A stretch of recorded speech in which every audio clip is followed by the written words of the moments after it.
میرے عزیزو، جو پڑھنا ہے پڑھو، جو کرنا ہے کرو، جدھر جانا ہے جاؤ۔ ایک اللہ ناراض نہ ہو، ایک اللہ کا نبی ناراض نہ ہو، یہ فلسفہ قرآن ہے، یہ فلسفہ اسلام ہے، یہ فلسفہ انبیاء کرام ہے کہ یہ امتحان کی جگہ ہے۔ یہاں پیپر دے رہے ہیں، یہ پیپر موت پہ جا کے رزلٹ نکلے گا۔ منفی ہو گیا تو بتا دیا، مثبت ہو گیا تو تھوڑا سا بتا کے بات سمیٹتا ہوں۔ نیکیوں کا پلڑا جھک گیا، سب سے زیادہ کیا چیز جھکائے گی؟ اخلاق۔ سب سے زیادہ کیا چیز جھکائے گی؟ اخلاق۔ زبان کا میٹھا بول، الفت بھرا بول، جھوٹ سے بچو، غیبت سے بچو، گالی سے بچو، الزام تراشی سے بچو، بہتان سے بچو، ہیرا پھیری سے بچو۔ اپنے اندر اور باہر کو خوبصورت بنایا اور یوں ہوا، اعلان ہوا، کامیاب، پیپر ہاتھ میں آیا، کتابیا، یہ دیکھو میں پاس ہو گئی، یہ دیکھو میں پاس ہو گئی، یہ دیکھو میں پاس ہو گیا۔ اب ایک دم ایک تبدیلی آئے گی، ایک تبدیلی آئے گی۔ میں گیا اپنے قد کے ساتھ، آپ گئے 5 فٹ، 5.25، 5.5، پونے 6، 6، 6.25، 4.5۔ جب اعلان ہوگا کامیاب ہو گیا تو لگیں کہ جنت کے جوڑے پہناؤ، تو اب جنت کا جوڑا 5 فٹ کا نہیں ہے، جنتی 130 فٹ کی ہائٹ کے اللہ نے رکھی، 130 فٹ لمبا قد ہوگا۔ اللہ نے حضرت آدم کو پیدا کیا 130 فٹ، اما حوا کو پیدا کیا 130 فٹ۔ یہ بات تو سارے مجمع کو شاید معلوم ہوگی کہ یوسف علیہ السلام سب سے خوبصورت بنائے گئے، یہ بات شاید کم معلوم ہو کہ عورتوں میں سب سے خوبصورت حضرت حوا کو اللہ نے پیدا کیا، سب سے حسین حوا۔ دونوں اما ابا 130 فٹ کی ہائٹ ہے۔ یہ تو پھر ہم گھستے گھستے گھستے گھستے ٹائم اور زمانے کی گردش یہ گھٹاتے گھٹاتے گھٹاتے ہمیں یہاں لائی ہے۔ اصل قد 130 فٹ ہے، یہی واپس چلا جائے۔ جب اعلان ہوگا نا کامیاب ہو گئی، کامیاب ہو گیا، چند دن کا روزہ رکھ لو، چند دن کا روزہ ہے، چند صبح ہیں، چند شامیں ہیں، بیت جانی ہیں، خوبصورتی کے ساتھ بتاؤ گے تو آج اس کا صلہ کیا مل رہا ہے؟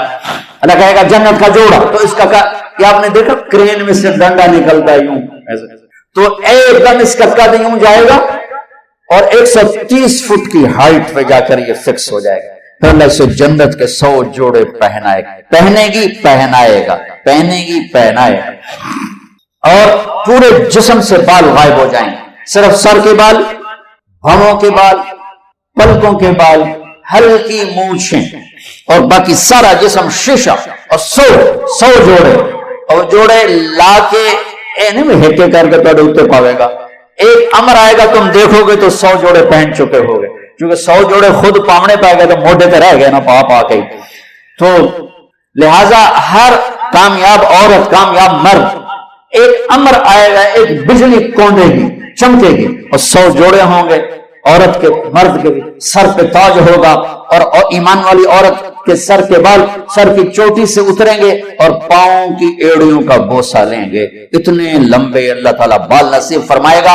اگر ایک بال توڑ کے یہاں رکھ دو لاہور یونیورسٹی میں تو زمین سے لے کر آسمان تک خوشبو پھیل جائے گی، روشنی پھیل جائے گی۔ اللہ ایسا حسن عطا فرمائے گا، جوانی دے گا، بڑھاپا مر گیا، صحت دے گا، بیماری مر گئی، زندگی دے گا، موت مر گئی، نعمتیں دے گا، فقر و فاقہ مر گیا، محبتیں دے گا، لڑائیاں ختم ہو گئیں، کھانا پینا دے گا، پیشاب پخانا ختم ہو گیا، کھائے گا کوئی پخانا نہیں، پیے گا کوئی پیشاب نہیں ہے، پاک پاکیزہ، نہ تھول، نہ بلغم، نہ نیند، نہ اونگ، نہ تھکن، نہ تھکاوٹ، نہ عمر کے گزرنے کا کوئی۔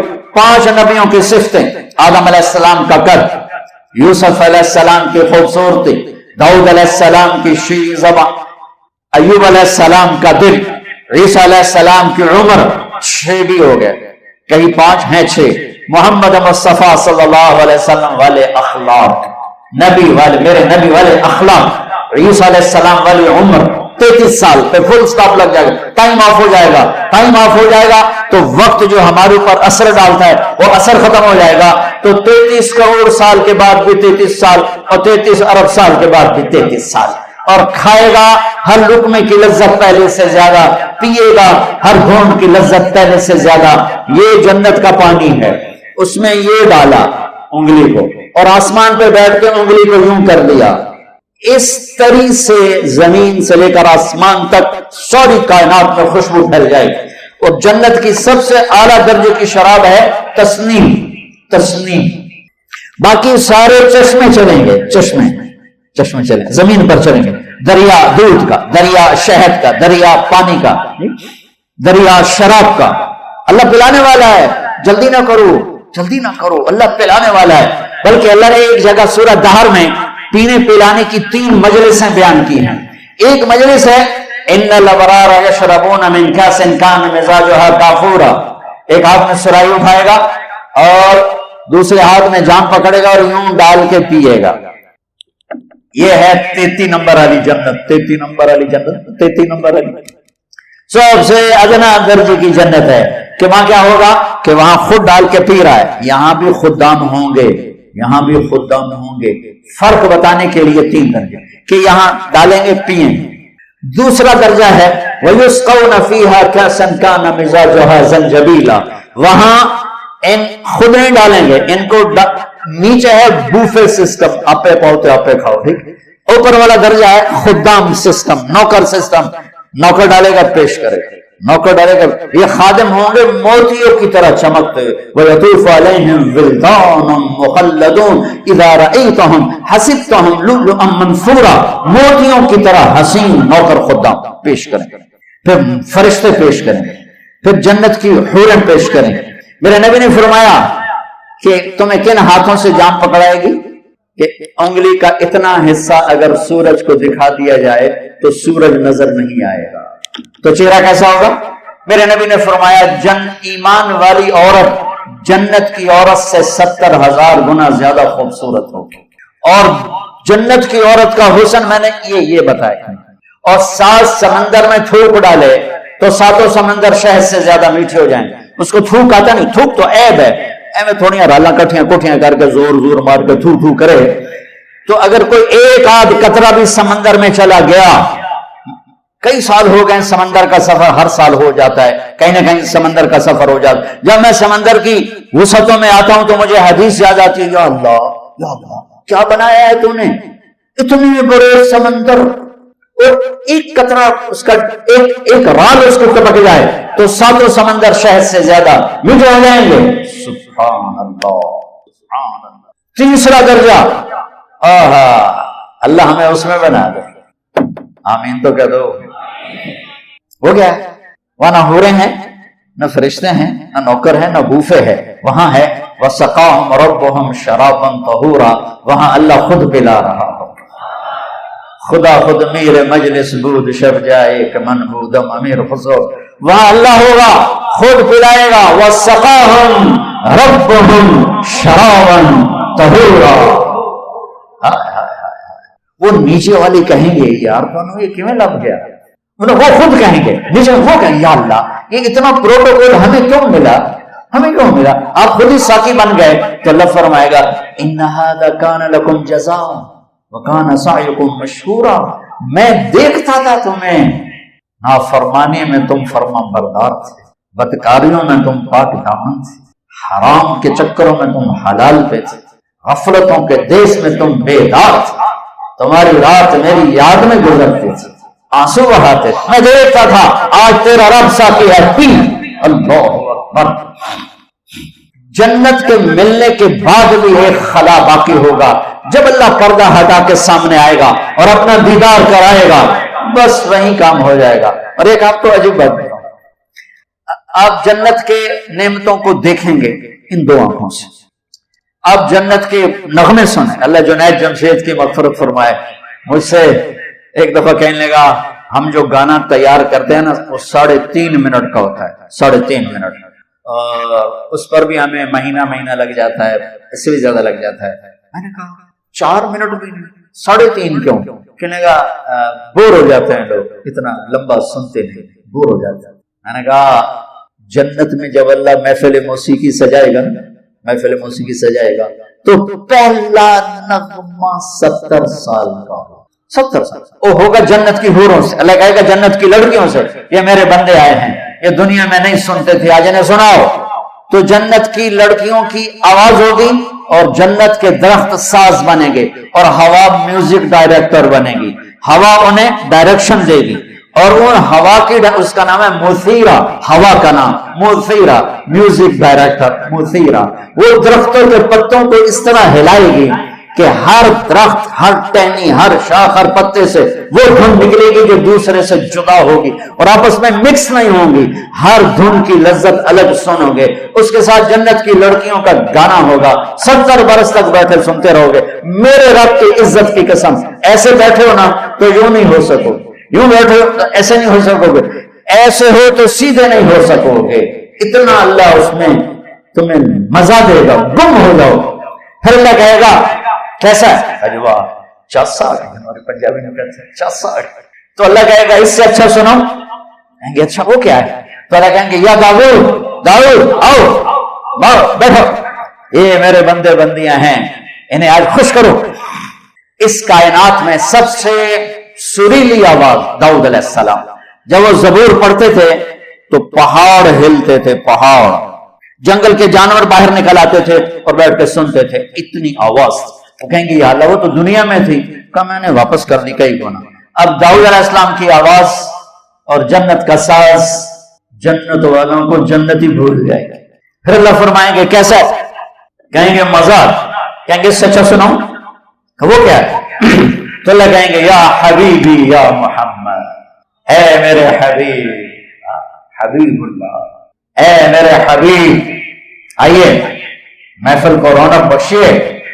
ہاں میرے نبی کی آواز، جنت کا ساز، جنت کے دریا بھی تھم جائیں گے ہمارے نبی کی آواز کو سن کر، اور اپنا آپ جنتی، پہلے جنت بھولے تھے اب اپنا آپ بھولا بیٹھیں۔ پھر ان کی باری ختم ہوگی تو اللہ فرمائیں گے اب اس سے اچھا سناؤں، اللہ اب اس سے اچھا سناؤں، کہیں گے اس سے اچھا کیا ہو سکتا، اس سے اچھا کیا ہو سکتا؟ کہیں گے لم یبقى الا ارحم الراحمین، اب تمہارا رب آئے گا وہ تمہیں سنائے گا۔ اب ارحم الراحمین کی باری ہے۔ اب 2 تبدیلیاں آئیں گی فزیکلی، ہم کانوں سے سن رہے تھے، آنکھوں سے دیکھ رہے تھے۔ جنت کی سب سے بڑی نعمت اللہ کو آنکھوں سے دیکھ، اللہ یوں پردہ ہٹائے گا، یہ تو میں نے ویسے ہاتھ کا اشارہ کر دیا، وہ تو ہر چیز سے پاک ہے، اس کے لیے نہ کوئی تشبیہ ہے نہ کوئی تمثیل ہے، وہ بلا تشبیہ ہے بلا تمثیل ہے۔ ایسے پردہ ہٹے گا تو یہ والا سامنے آئے گا۔ ہائے ایک بول سنا دوں پھر بتاتا ہوں کہ کیسے دیکھو گے۔ یہ سب نیک لوگ، نیک بندے بندیاں، نمازی، تہجد گزار، روزے دار، مجاہدین، مبلغین، علماء، اولیاء کرام، صالحین سب موجود ہیں، لیکن اللہ کیا ٹائٹل دے کر پکارے گا، کیا ٹائٹل دے کر پکارے گا؟ جب پردہ ہٹے گا تو سب سے پہلے اللہ فرمائے گا مرحبا بالصادقین، آپ کا رب سچے بندوں کو مرحبا کہتا ہے۔ سچ، میں نے بیان شروع یہاں سے کیا تھا، سچائی، دیانتداری، پاک دامنی، انصاف جس قوم میں ہوگا ان کے جھنڈے لہراتے رہیں گے۔ جھوٹ، دھوکہ، بدکاری، فحش، ظلم جس قوم میں ہوگا ان کے جھنڈے ہمیشہ سب نگو رہیں گے، پورب پشچم کی ہوائیں بھی انہیں اڑا نہ سکیں گے، ذلت پستی مقدر ہوگی۔ آج اللہ یہ نہیں کہہ رہا میرے نمازی آ گئے، کہے گا میرے سچے بندے آ گئے، میں مرحبا کہتا ہوں۔ اب سنو، اب یہ جو آپ اللہ کو دیکھو گے یہ آنکھیں ناکافی ہیں، ناکافی ہیں، یہ احاطہ نہیں کر سکتے، احاطہ تو پھر بھی نہیں ہو سکے گا۔ ہمارے جسم میں کوئی خرب سیلز ہیں اور ہر سیل میں ہر چیز بننے کی اللہ نے طاقت رکھی ہے۔ یہاں بھی آنکھ بن سکتی ہے، یہاں کان بن سکتا ہے، ہر سیل، اور یہ تمہارے ڈاکٹروں کی بات ہے 10 خرب کم و بیش زیادہ، یہ اندازہ ہی ہے، اس سے بھی زیادہ ہوگا۔ 10 خرب کا مجھے لفظ یاد پڑتا ہے، 10 خرب سیلز اینٹوں سے ہمارا جسم بنا ہے۔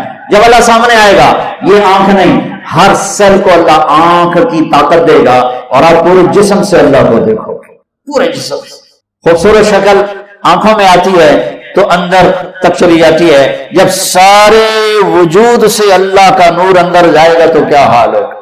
اور جب اللہ اپنا اب اللہ کیا سنائے گا؟ اب اللہ قرآن سنائے گا، اللہ قرآن سنائے گا۔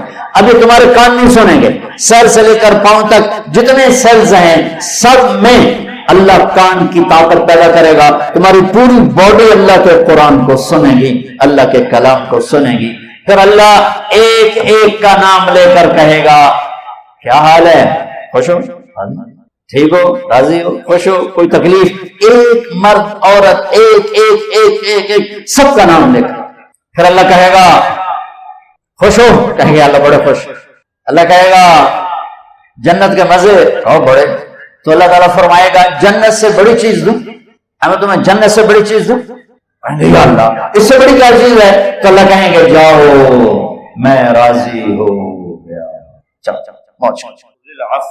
وَأْمُرْ بِالْعُرْفِ وَأَعْرِضْ عَنِ الْجَاهِلِينَ۔ اللہ اپنے حبیب سے کیا فرما رہا ہے؟ خُذِ الْعَفْوَ، خود پکڑنے کو کہتے ہیں، تو پکڑنا ہوتا ہے مادی چیز کا، گلاس کو پکڑ لو ٹھیک بات، کاغذ پکڑ لو ٹھیک بات، کتاب پکڑ لو ٹھیک بات، ہوا پکڑ لو، یہ مناسب جملہ بنتا ہے نہیں بنتا۔ خود مادی چیز کے پکڑنے کو کہتے ہیں۔ تمسک، فاستمسک بالعروۃ الوثقی، تمسک مانوی چیز کے پکڑنے کو کہتے ہیں۔ واعتصموا، اعتصام، استمساک، یہ جو الفاظ ہیں یہ مانوی چیزوں کو پکڑ کر، یہاں اللہ نے معاف کرنے کو ایک جسم بنایا ہے خود کے ذریعے سے، اور اپنے نبی سے فرمایا پکڑ لو میرے حبیب معاف کرنے کو، چھوڑنا نہیں معاف کرنے کو، ہر حال میں آپ نے معاف کرنا۔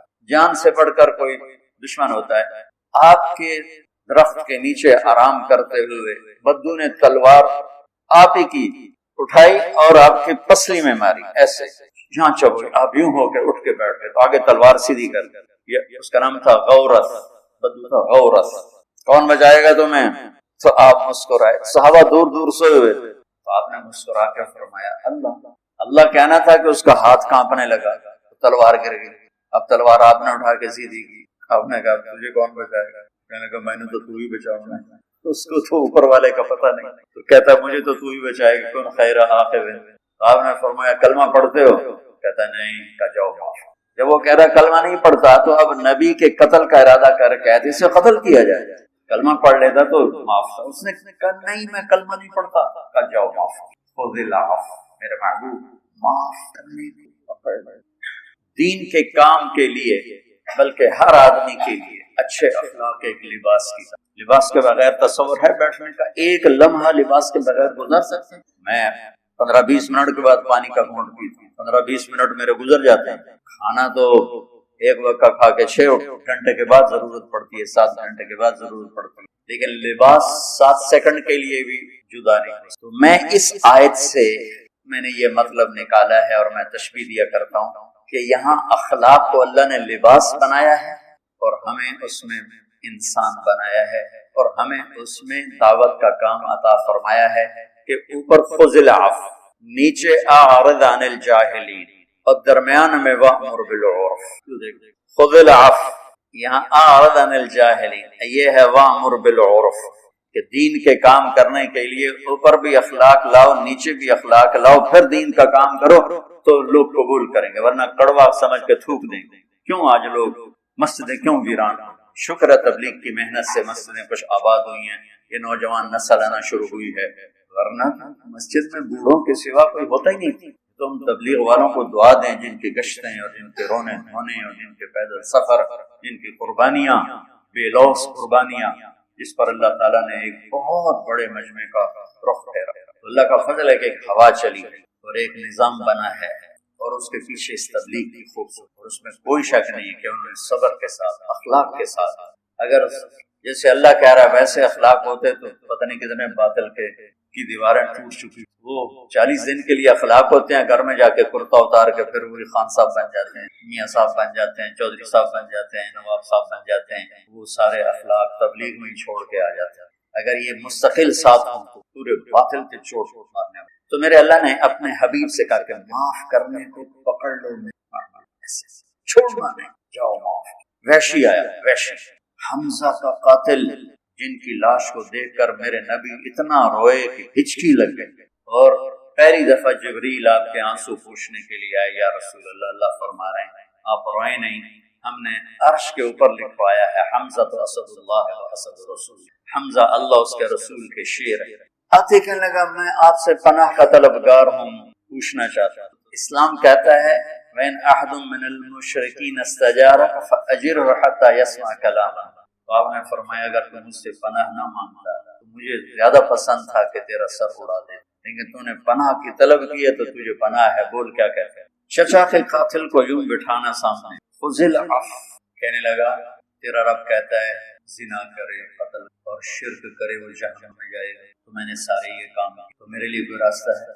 آپ نے فرمایا ہاں، والذین لا يدعون مع اللہ الہا آخر ولا يقتلون النفس التي حرم اللہ الا بالحق ولا يزنون، اس آیت کی طرف اس نے اشارہ کیا۔ تو آپ نے فرمایا ہاں، اللہ کہتا ہے الا من تاب وآمن وعمل عملا صالحا فاولئک یبدل اللہ سیئات حسنات وکان اللہ غفور رحیم۔ کیا آپ نے فرمایا ہاں کہ جو توبہ کر لے، ایمان لائے، عمل کرے، اللہ اس کے گناہوں کو نیکیوں میں بدل دیتا ہے، اور اللہ بڑا مہربان ہے۔ اس کی بات تو بعد میں بتاؤں گا، لیکن یہ ایک اللہ کی طرف سے رحمت کتنی بڑی ہے کہ ایک آدمی زندگی بھر گناہ کرتا ہے، پھر وہ توبہ کرتا ہے، جب وہ توبہ پہ پکا ہو جاتا ہے اللہ تعالیٰ پچھلے گناہوں کو مٹا کے اتنی نیکیاں لکھ دیتا۔ تو وہ کہنے لگا میں، آپ نے مجھے امن تو دیا ہے نا، امن تو دیا ہے نا، یعنی مجھے کچھ ہوگے تو نہیں، لیکن مصیبت یہ ہے کہ یہ شرطیں بڑی سخت ہیں، توبہ بھی کروں، ایمان بھی لاؤں، عمل بھی کروں، یہ میرے بس کا نہیں، کوئی اور بتاؤ، کوئی اور بتاؤ۔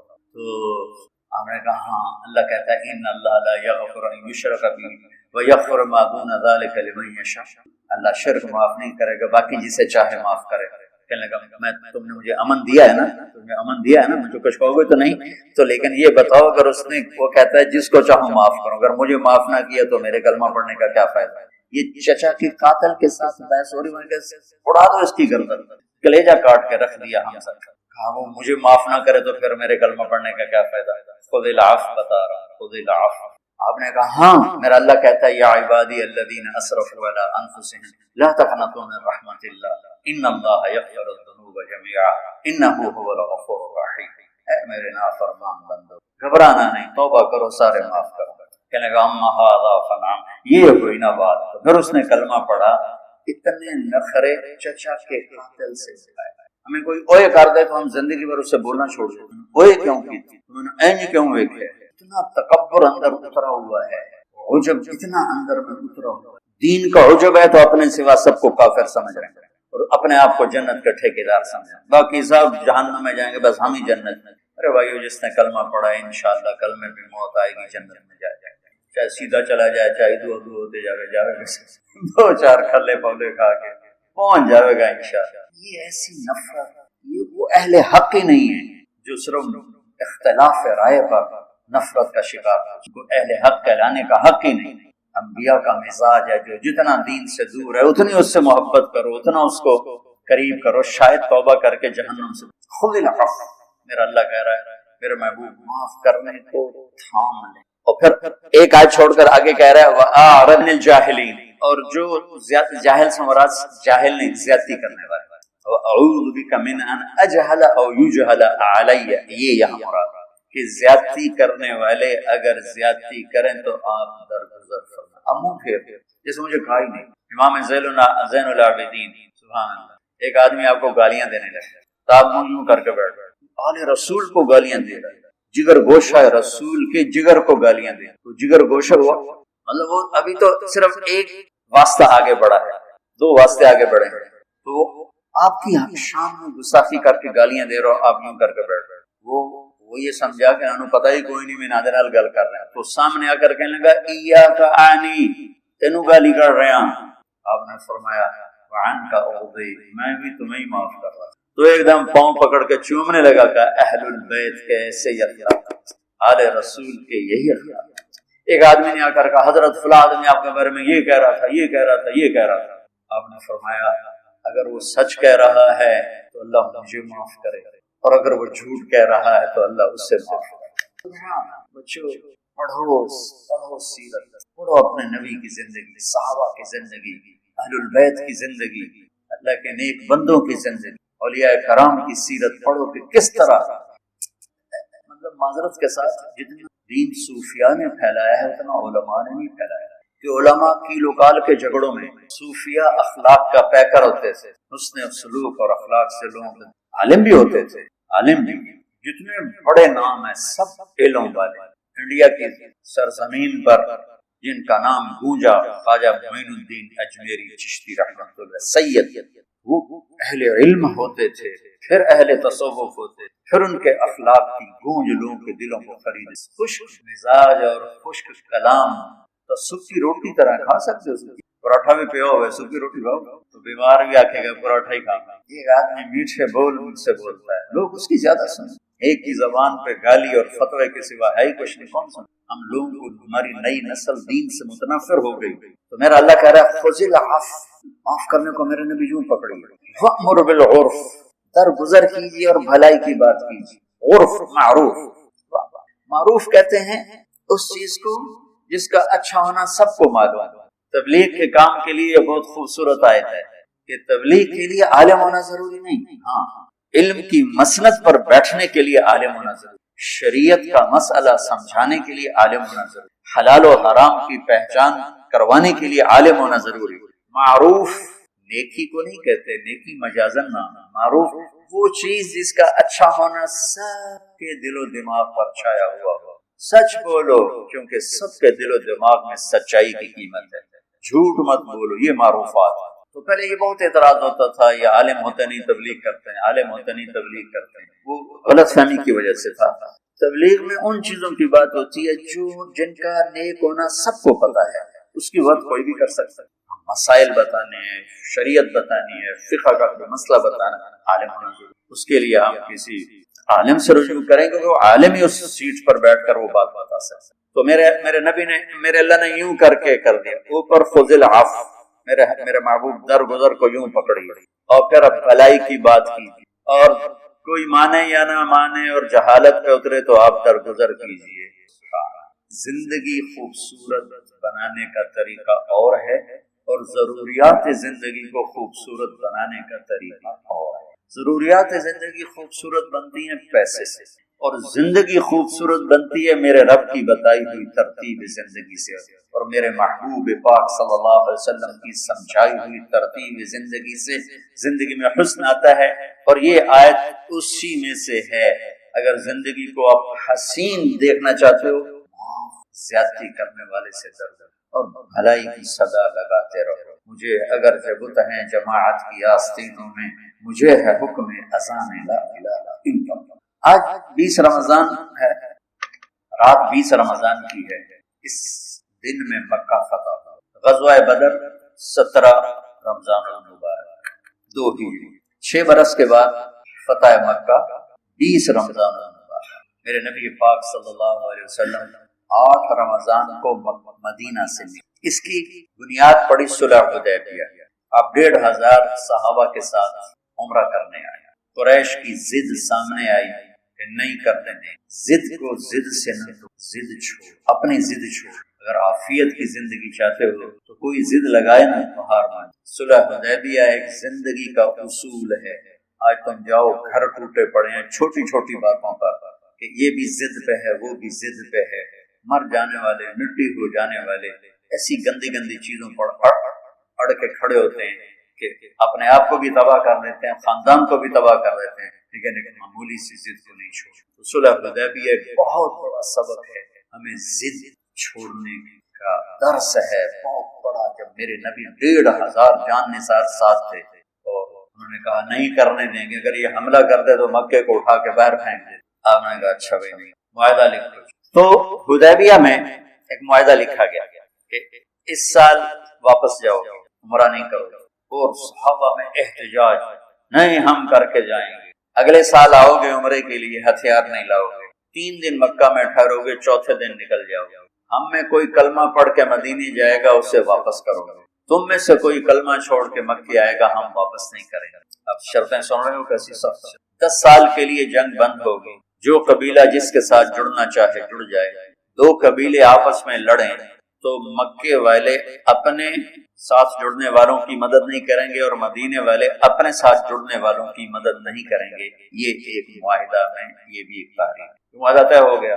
تو 2 سال میں جتنے لوگ مسلمان ہوئے، پچھلے 18 سال میں اتنے مسلمان نہیں ہوئے، تو صلح ہو گئی، امن ہو گیا، تھوڑا تھوڑ لوگ میں آئے.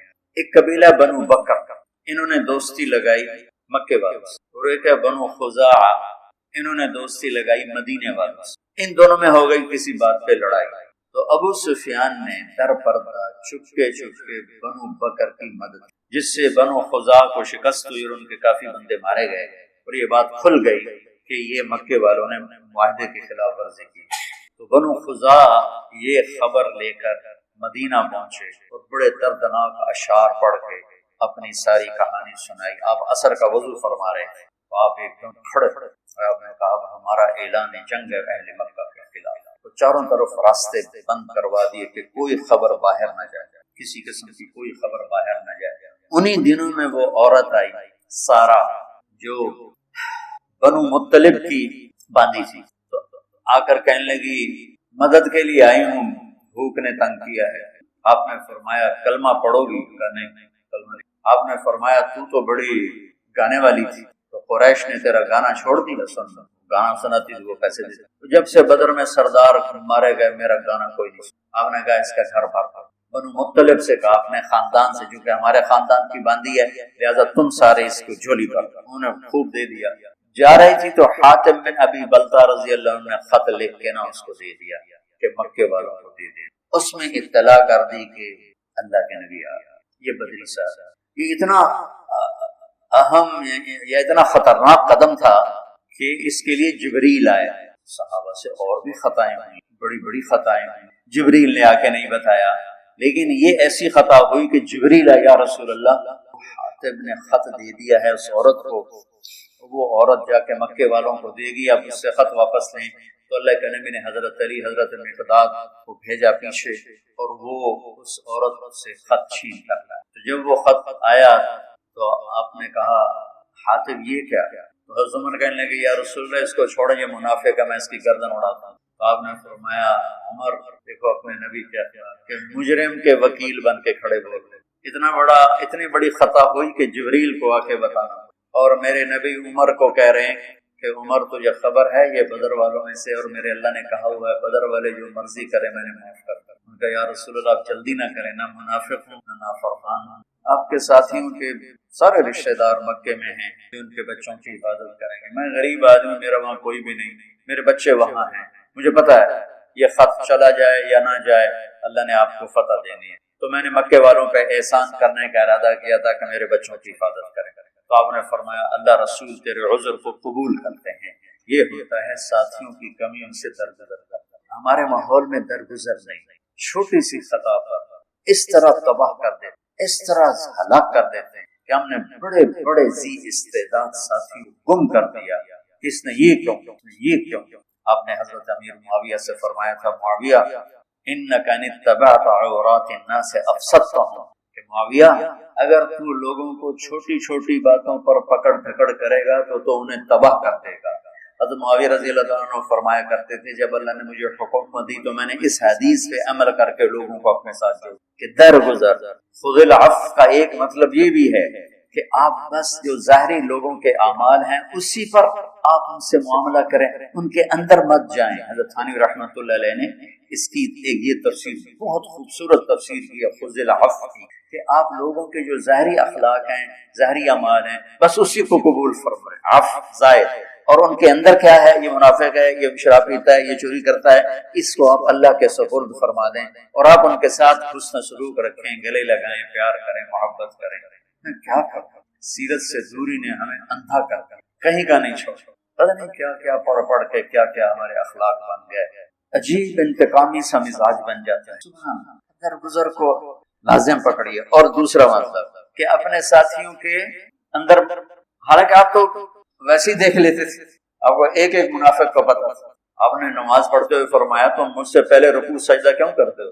میں جیسے آگے دیکھتا ہوں ایسے پیچھے بھی دیکھتا ہوں، مجھ سے پہلے مت جایا کرو سجدہ. لیکن اللہ کہہ رہا ہے کہ میرے محبوب آپ بس ظاہری اعمال کو لیں، درگزر کریں. تو اتنی بڑی خطا کو کس محبت سے ختم کر دیا، اور جو اس خطا کے مطابق بولے تھے کہ سر اڑا دیا جائے ان کو چپ کرایا۔ تمہیں خبر ہے یہ کون ہے، کیا کہہ رہا ہے؟ اس سے پتہ چلتا ہے لوگوں کی خطاؤں سے ڈرنا چاہیے، خاص طور پر نیک لوگوں کی کمی نہ پکڑو نہ اچھالو۔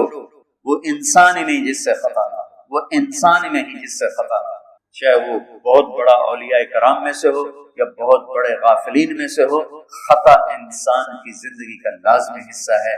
معصومین اس سے پاک ہیں، باقی سب کمی زیادتی کے ساتھ زندگی چلتی ہے۔